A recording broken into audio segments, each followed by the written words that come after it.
মহাসড়কে বড় পরিবহনের সঙ্গে পাল্লা দিয়ে চলছে ৩ চাকার যান। হালকা যান হলেও সড়কে চলছে দ্রুত গতিতে। ফরিদপুরের বিভিন্ন সড়ক মহাসড়কে কোনোভাবেই নিয়ন্ত্রণে আনা যাচ্ছে না ৩ চাকার যান চলাচল। মহাসড়কে এসব যান চলাচল অবৈধ হলেও নিয়ম মানছেন না কেউ। এমনকি জেলার ঢাকা খুলনা ও ঢাকা বরিশাল মহাসড়কেও একই অবস্থা। বাস ট্রাক চালক ও এলাকাবাসী জানান, হাইওয়ে পুলিশের চোখের সামনে অবৈধ যানবাহন চলালেও নেওয়া হচ্ছে না কোনো ব্যবস্থা।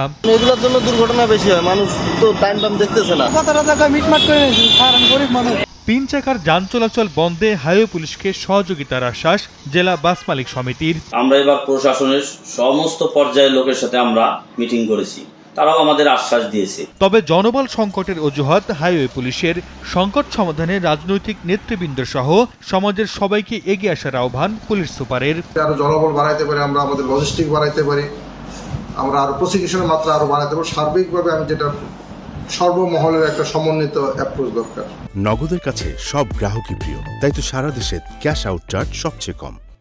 হাইওয়ে পুলিশের তথ্য মতে গত এক বছরে ঢাকা খুলনা ও ঢাকা বরিশাল মহাসড়কে ৩৯৫টি দুর্ঘটনা ঘটেছে।